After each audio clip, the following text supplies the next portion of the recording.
Welcome, everyone. Hello? No sound. It's a good reason.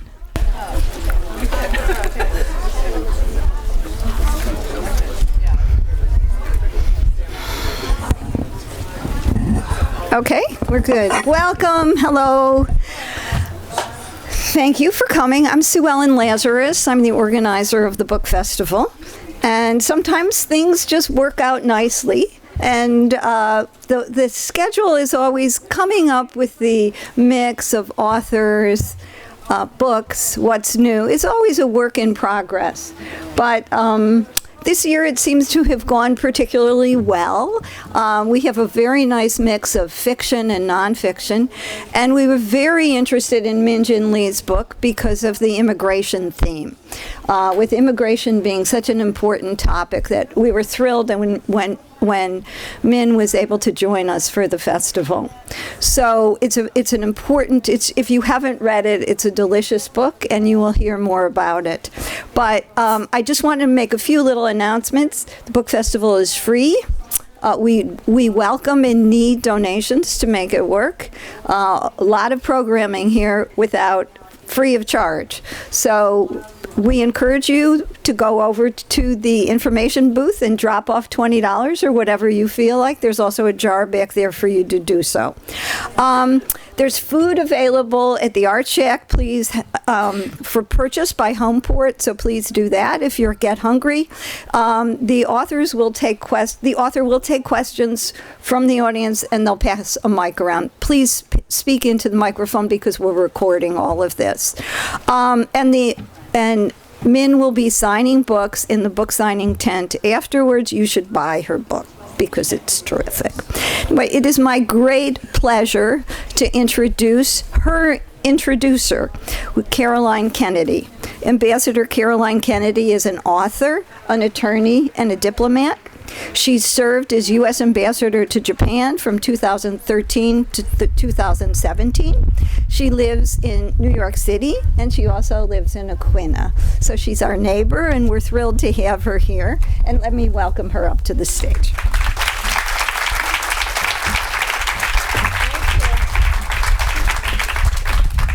Hi, everybody.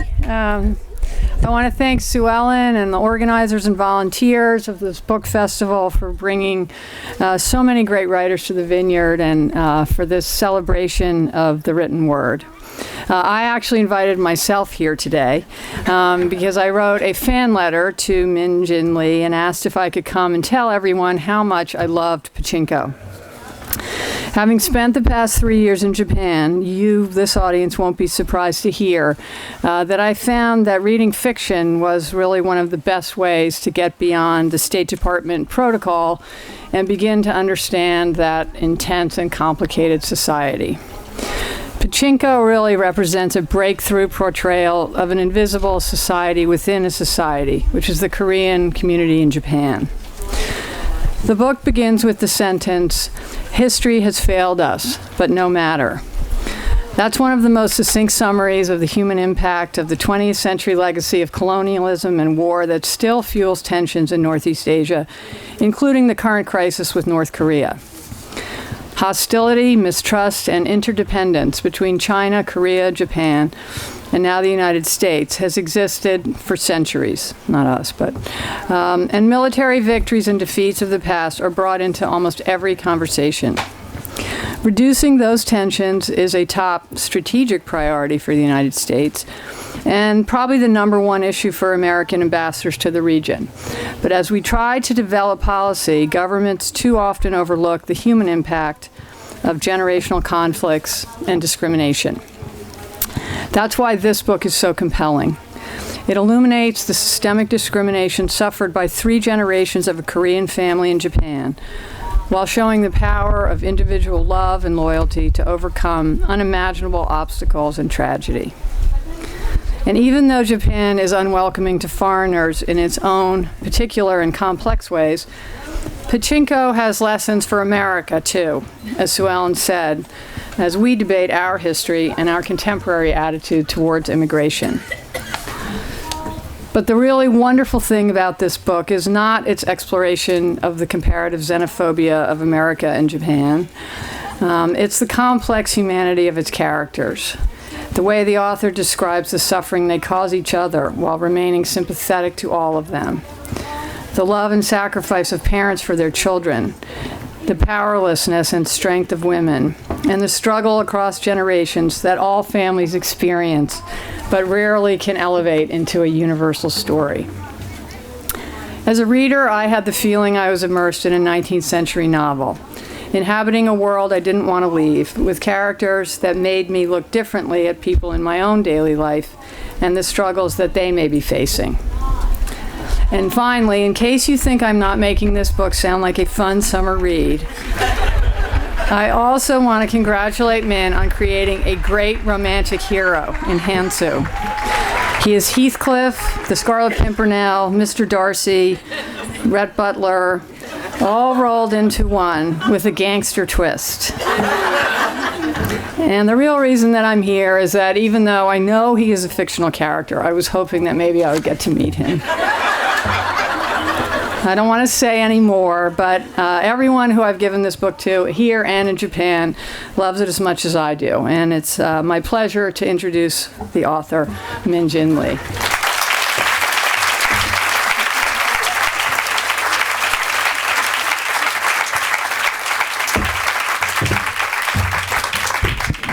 I think I can go home now, right? I want to thank you. Gosh, Caroline, you blew me away. Wow. First of all, I want to thank Sue Ellen. Where are you? There you are. Don't go yet. Don't go yet. I want to thank Sue Ellen because I've been talking to universities around the country, and we've been talking a lot about the new generation, or the generations of makers. And the reason why I want to point out Sue Ellen is because she has made this. We are here because somebody had an idea, and then she made it.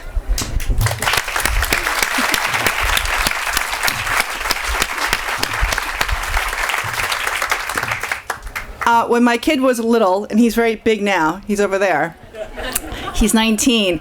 I remember in preschool at this very fancy boys' school that Sam went to, the kids are always knocking things down, these blocks and Legos. And I remember turning to him in my, philosophical mode and saying, Sam, it's easy to break things. It's hard to make things. So form a team and make things. And you know what? All the volunteers here, all the organizers, we are here together to make things. And I want to thank you because readers make a brand new world. So thank you for coming today. I don't know if Dawn is here. Is Dawn here? Dawn Brosh? I'm not sure if she's here. She's somewhere here. But I wanted to thank the Bunches of Great Bookstore for having us because I write these sort of weird books about Koreans. Like, for the most part, I've actually had Koreans tell me, who wants to know about the Koreans? And I'm like, I don't know. But I know that I wouldn't have a career unless independent bookstores were behind my books. And Steve Fisher is here, who's the head of the New England Independent Booksellers Association. And if we're going to make things, we have to be fiercely independent. So I hope that you will support independent bookstores.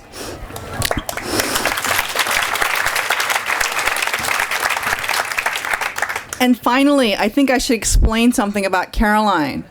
Everybody's been asking me, how in the world do you know Caroline Kennedy?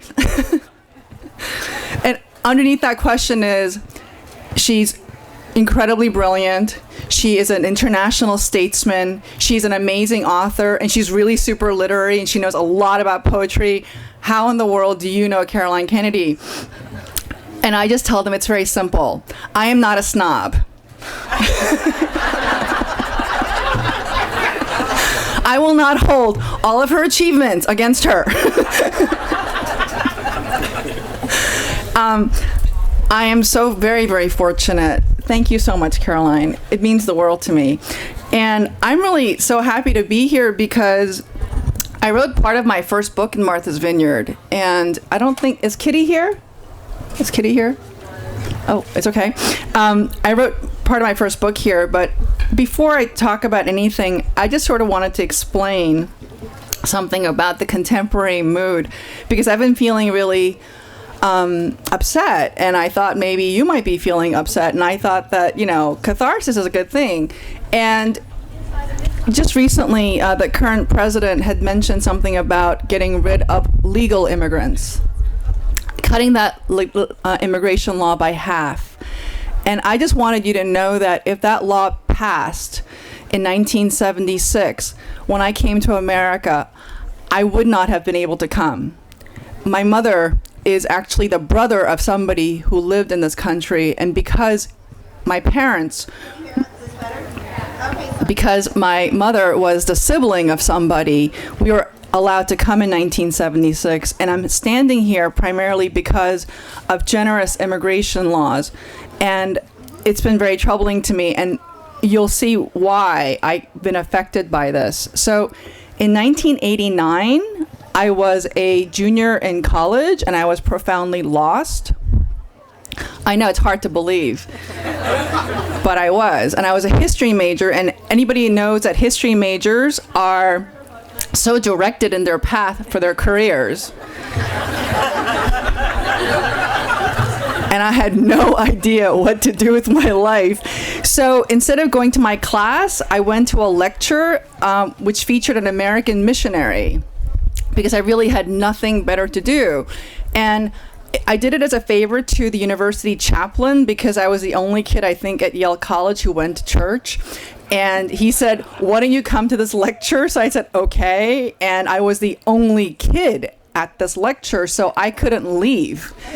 It was me, the university chaplain. Mind you, I'm a very obedient, compliant person. So, and then you also had the speaker, the American missionary, this really nice white guy from America who had dedicated to serving the poor Koreans in Japan. So I figured there's a big plate of cookies. I am easily mollified by carbohydrates. So I just sat there thinking, it's 45 minutes. What can go wrong?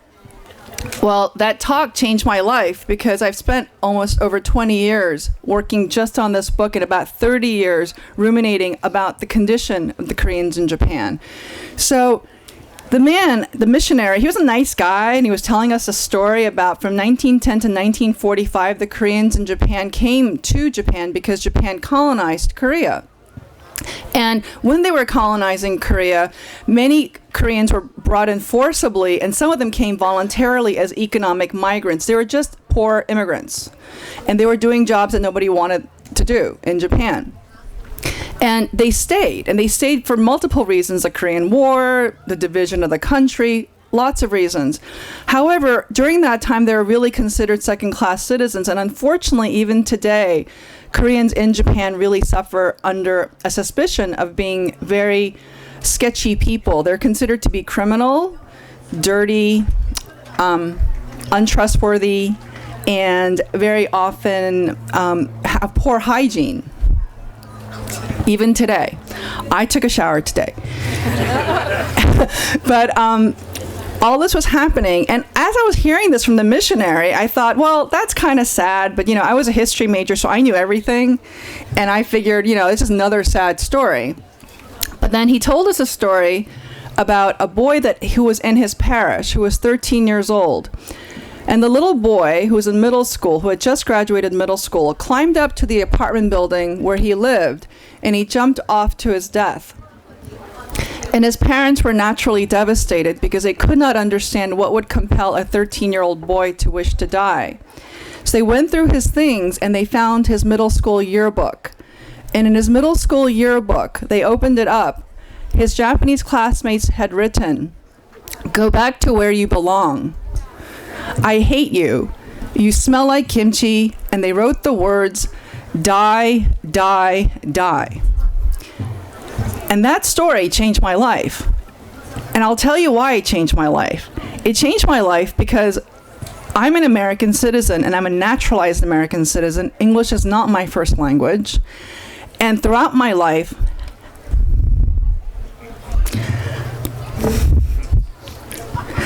had it not been for the kindness of strangers, had it not been for teachers who believed in me, I would not be here.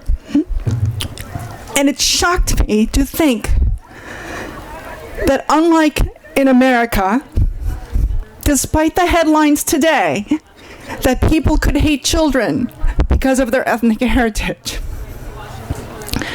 So, I tucked that story into my heart, and I could not let it go.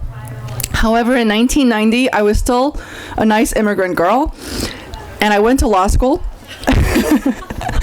Caroline, you too are a nice immigrant girl. She went to law school. And I went to law school, and I practiced for 2 years being a corporate lawyer, and I was really good because I'm very good at doing homework. And I was like a due diligence queen. Like, I was the kind of kid that you want on your deal because I would read every document. And I would come back and say, oh, I found this little problem with the contract, you know, like, you have to fix it and we'll save our clients $15,000. And I would get a pat on the head and more boxes. And what happened was that I had a liver disease that I had had since I was 16. And my doctors were saying that I was really sick. And I'm okay now. I'm okay now. So please do not be alarmed. But they said that I would get cancer in my early 20s. And I thought to myself, well, how do I want to spend my life? And I thought that I would write a book because it's so easy to write books. So my husband, who's here, we had $15,000 saved. And I thought, that'll last me a really long time. And I'm going to write that book, and I'm going to sell that book, and then I'm going to become famous and rich. And that didn't happen. It took me 12 years to publish my first book.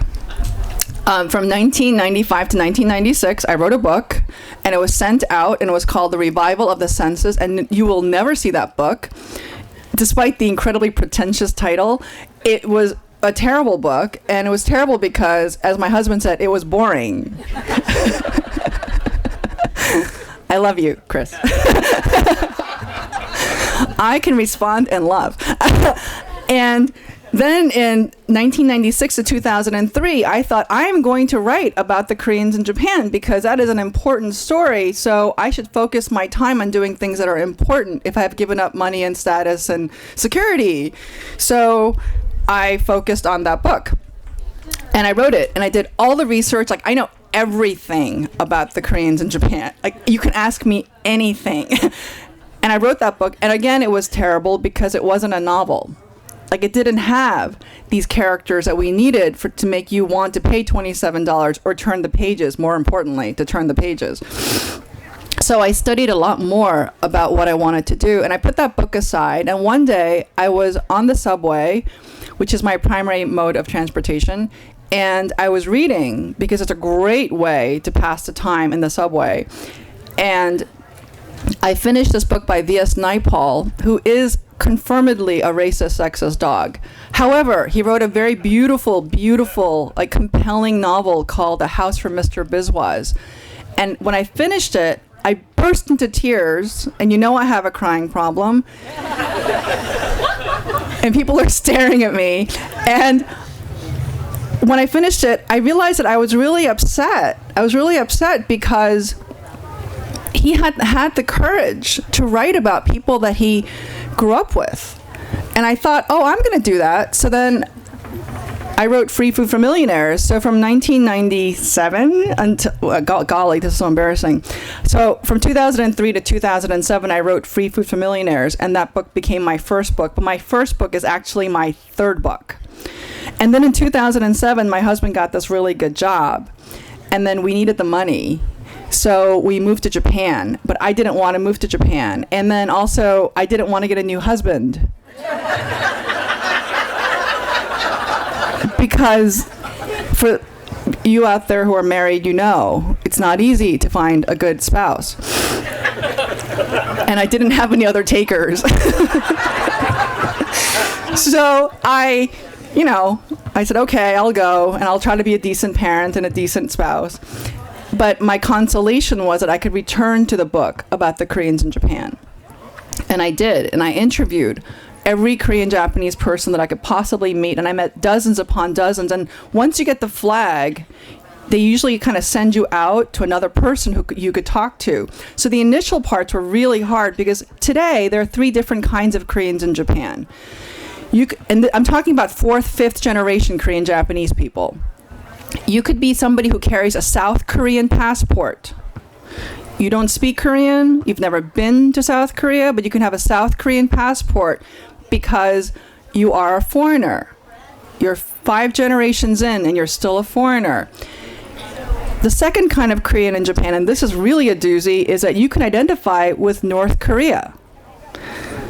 And you can ask Caroline, North Korea and Japan do not have a diplomatic relationship, and consequently, you can't travel. So you actually have to walk around with a card. I've seen this card. You can't actually leave Japan and come back easily. The third kind of Korean in Japan is a person who has become a naturalized citizen, like me. I'm a naturalized American citizen. I wasn't born here. However, I have an American passport and all the rights and privileges of paying U.S. taxes, which I learned when I was living abroad. But anyway, I was so shocked by this group, these 3 different peoples, because it is only in the land of Japan where these people exist. Nowhere else in the world will you find 3 different kinds of Koreans who have been there for 5 generations. And that really sort of just broke my mind open. And the more I interviewed and the more I researched, and I went to all these open markets and I spoke to all these old ladies who sold Korean food, even today in the stalls, what I learned was that the reason why my second book that I had written was so terrible is not because it was inaccurate. In fact, it was very accurate. It was really terrible because I had missed the point, and the Koreans in Japan told me how I had missed the point. They told me that they did not see themselves in any way as victims. They did not see themselves as an oppressed minority. They saw themselves as people who accepted whatever history handed them, and yet they persisted, they adapted, and they kept on going. And I realized that that was something that was really important for me, because I had wanted to give up so many times because I felt like, what is the point? Who cares? And this is the only book written in English about the Koreans in Japan in the world. And when I knew that that was true, that this is the only book ever written originally in English of a novel about the Koreans in Japan, I wasn't thinking, oh, I'm so smart. I was thinking it's because nobody wanted it. And I think this goes back to this whole idea of making things, is that before you make something, you have to believe that somebody wants the thing that you want to make. And I think that I had suffered for most of my life thinking nobody wanted this thing. So I got to tell you, this I didn't expect. And I'm just really so grateful to you for coming here. Lastly, I want to tell you why this book is called Pachinko. It's called Pachinko because, and for those of you who don't know, Pachinko is an adult gambling pinball game. And if any of you go to Japan, you can't really pass by any street corner without seeing these really loud, raucous arcades for adults. They're not for children. And it is a $203 billion industry. That is twice the export revenues of the Japanese auto industry. And apparently they make pretty good cars. So twice the export revenues, and that is a reducing number because it used to be much, much higher, and because people play less pachinko, it's only $203 billion. So as you can imagine, it is a cornerstone of the third world's largest economy. And it is an industry that is dominated by the Koreans in Japan, and it is dominated by the Koreans in Japan because the Koreans in Japan were not allowed to have regular jobs.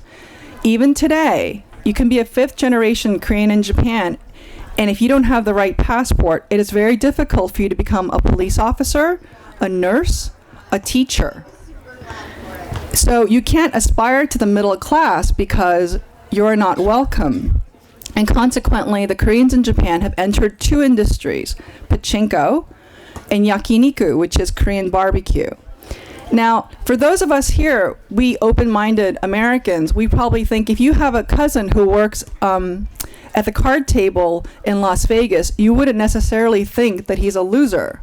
And you certainly wouldn't think that his children are morally suspect. But that isn't true. anybody who works in the industry of pachinko is considered morally suspect and considered to the mob and tied to North Korea and almost directly supporting the nuclear industry, which is absolutely not true.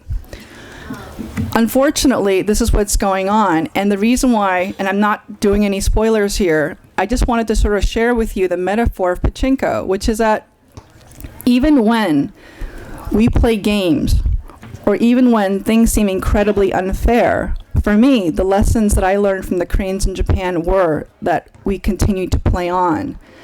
And I don't know if I should say this now, but I might as well. I've been very disappointed with what's been going on since last November.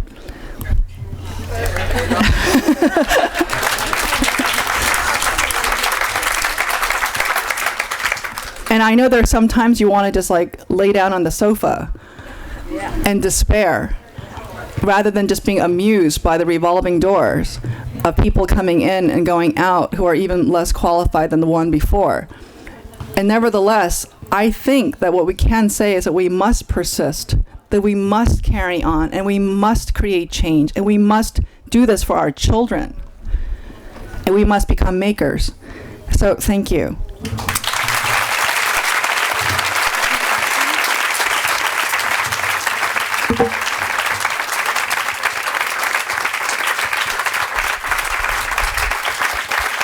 So can I hear from you? Do you have any questions?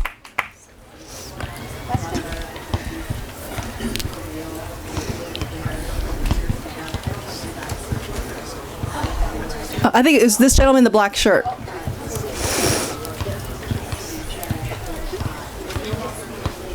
Thank you. Love the book. Oh, thank you. My wife and I both read it. Oh, thank you. We live in Japan as well. Oh. Simple question, but spans a long period of time. How did you decide where to begin it and where to end? Oh, what's your name? My name's Mike Grinder. Mike? Yeah. Yeah. So Mike's question's really good because you're going to realize how stupid I am. And I might as well just share. So I had no intentions of writing a historical novel. Nobody ever believes me when I say this, but I could prove it because a section of this book was published in 2002 from my pre-book, and it's a fingerprinting section, and it was intentionally supposed to be a book about 10 years. My first novel was 560 published pages. So it was 670 manuscript pages. So my agent said to me after I finished my first book, you should write a shorter book. And I thought, okay, I will try. And I was going to only focus on those 10 years. And I did. But of course, like as I told you, it was caca. So I just figured I'm going to write a really super short book. However, when I went to Japan, I realized the characters that I was interested in the 70s and 80s, my character Solomon, I really thought the book was going to be just about Solomon and maybe his dad. Rather, when I went to Japan, I realized Solomon and Moses make no sense without Sanja, who is the primary person who came when she was a 16-year-old girl to Japan. So I thought, if I have to write about Sanja and I want to write about Solomon, I guess I have to connect all the dots. And since I knew all the history anyway, that was the easy part because I'd already done all the research. But that's how it began, that I think that the Koreans in Japan do not make any sense unless you talk about the first people who touched ground. And for me, that was Sanja. So it was almost like history made me do this. It wasn't because I wanted to, and commercially it was like a dumb decision, but what are you gonna do? Thanks, Mike. Now they all know.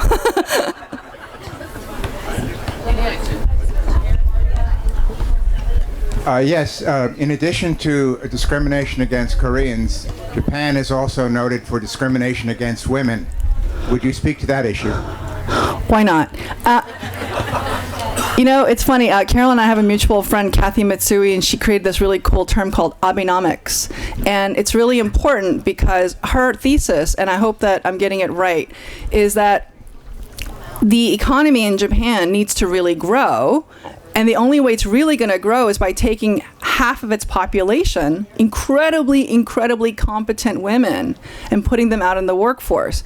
However, I will say that I'm not going to just rag on Japan here, because South Korea also has this problem. And as a matter of fact, South Korea is very hostile to foreigners. So I'm the last person who's going to walk around saying, oh, you know, victims' rights, and isn't it terrible what the Japanese do to the Koreans? It's actually many nations. America is very special in this, is that we grant citizenship to people who are born on the terra, on the land, whereas most places around the world actually do it by blood, which is really scary if you think about the Holocaust.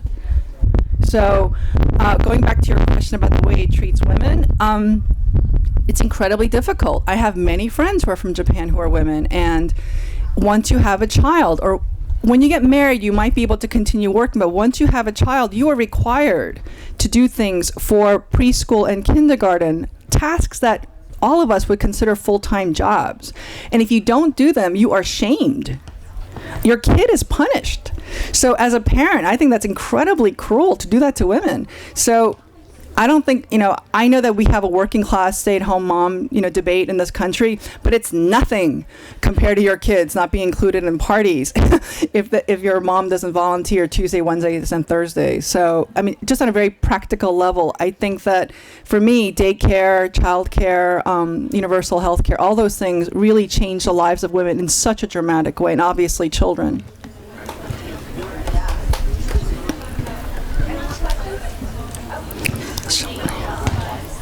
Yeah, so can you hear? Yes. Yeah, so I just Googled Korean Japan books. Yes. And the only book that I got was your book. and since this has been going on for centuries, and particularly since 1910, I'm curious, are there one or two books that you recommend that have been written about this before your book? Oh, no, there are many wonderful academic texts. No, I'm talking about But in terms of novels and written in English, there are none. Oh. Either in Korean or Japanese. Oh, I see. Well, the one that you can find in English is probably Yu Miri's Gold Rush. And she is a young Korean, well, actually, she's not young, she's my age. She was young when it was published. Because I'm 49 in November. And it's a very different kind of book. It's a wonderful, important book. However, you're only going to get a slice of the community, because I don't think she was thinking about taking that on, and I had no interest in taking it on. It just sort of fell upon me. So, I don't know. It's Gold Rush by Yu Miri. I think that some very thoughtful, independent press probably translated and published it. Yeah. There's a young lady over here.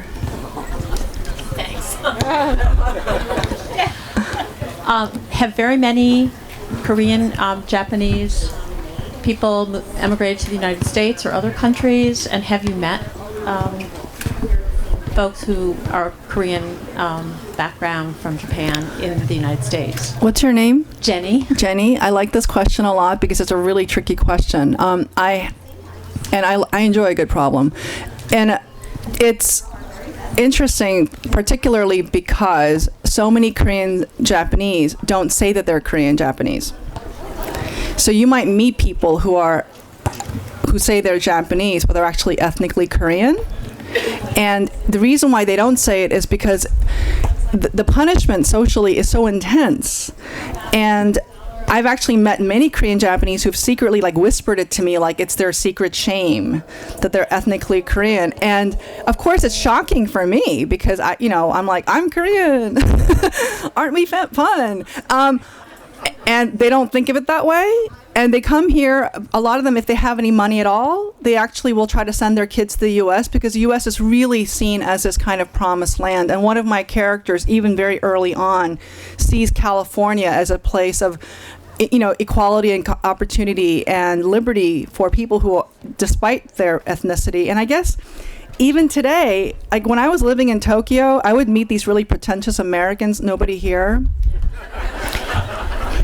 And I would be, asked to go to parties that my husband was invited to, and it was odd because I'd go to them And I would meet Americans who lived abroad, and they had this attitude of like, oh, Americans, they're so stupid and fat, and they eat too much sugar, and they would just like say all these things, and I would literally have to like roll up my sleeves like, oh, we're gonna have to go down, because I feel this intense sense of loyalty and gratitude to America for the things that it has given me. And I don't think putting down America as an American around the world in any way makes you more cosmopolitan or intellectual or gifted. So, and I would say this at a party that I was invited to. So we weren't invited to that many parties. Girl behind. Yeah. No, I've had therapy. It's so anyway, I hope that answered that question.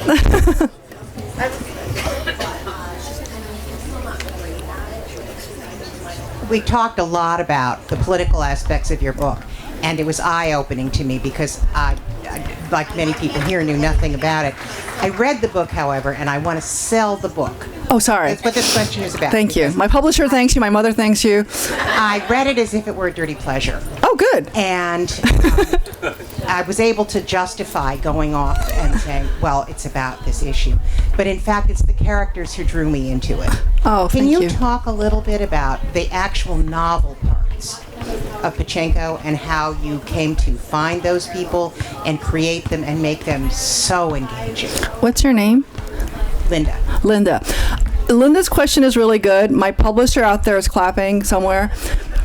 It's really important that I mention that my training ground and the reason why I really couldn't write the books that I wanted to write for such a long time is because I wanted to write a 19th century novel.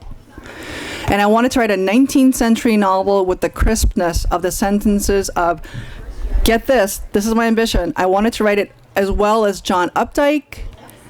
I wanted to write sentences like Joan Didion, Annie Dillard. I mean, for me, like, those are my heroes in terms of sentences. I mean, the way John Updike can use a comma, you know? But I wanted to have the narrative propulsion of a 19th century novel because I am asking you for a lot of time. So, and when I'm saying I'm willing to write a book that's published 560 pages or 490 pages, which is Pachinko, I'm actually asking you, can I hang out with you for 25 hours or 24 hours? Oh, thank Linda's so nice. So, going back to your question, which is that I wrote a 19th century novel with an American stylistic use of language, but I also wrote a very simple, very, very much like a 19th century novel. It's about a young girl. She falls in love with the wrong guy. She gets knocked up. She has to go to a different place. And then she marries somebody else who's kind to her. And she's got to make her way. I've been told that there's two kinds of stories. Somebody takes a trip or somebody comes to visit. This is one of those, somebody takes a trips. Hi, this is off the mark a little bit. My husband and I were a tourist in Japan where we had guides, and this is completely new to me, what you're talking about. So I'm very interested in reading your book. But I'd like you to comment, if it's possible. You know, we have a lot of intermarriage in this country. I think it's 17% of new marriages. Is there any intermarriage in Japan between Korean and Japanese? There's a ton of intermarriage, and as a matter of fact, I will say what's interesting about the immigration laws, and if you really are interested in immigration laws, there's an amazing book written by Erin Chung, who's a law professor, I believe, at Johns Hopkins, and it's about immigration law specifically in Japan. And there's two things that you should know, is that marital status very often changes your citizenship status until recently. So, for example, at one period in Japanese history, if a Korean man married a Japanese woman, her children would not be considered Japanese citizens. And because the laws are so complicated, I don't want to bore everybody here. However, if you wanted to know more about it, the immigration law is written beautifully by Erin Chung. And the thing that I really want to say about Erin Chung's book, which I think is so fantastic, and for those of you who don't read legal academic books, I do, and I like them, and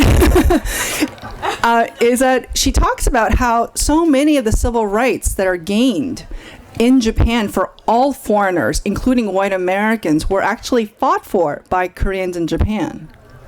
In the same way, I'm the beneficiary of many of the civil rights legislation that African Americans have fought for. So you have to actually give credit to the people who are willing to stand out there with a play card or boycott or complain. And because of this history of civil rights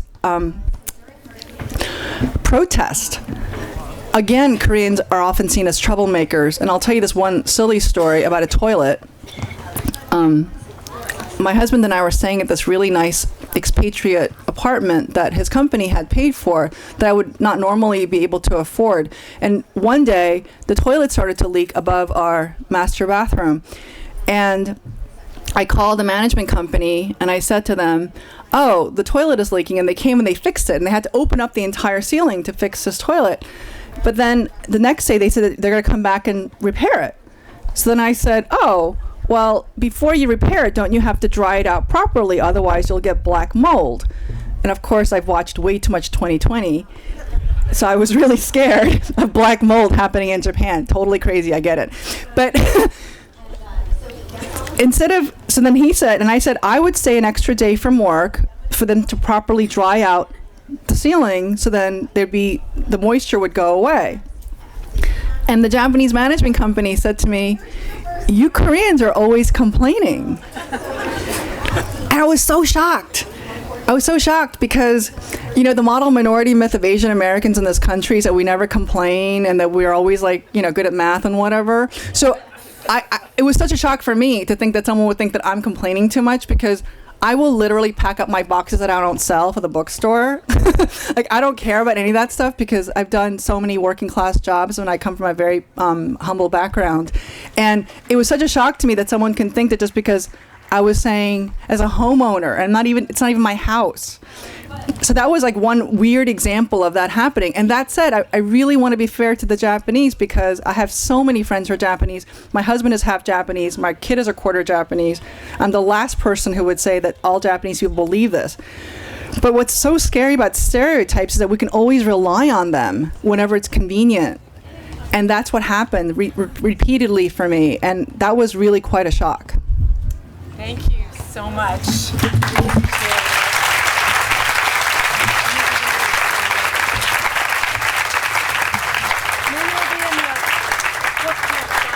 Min will be in the book signing tent behind you, and you could purchase her books at the book sale tent. Thank you so much.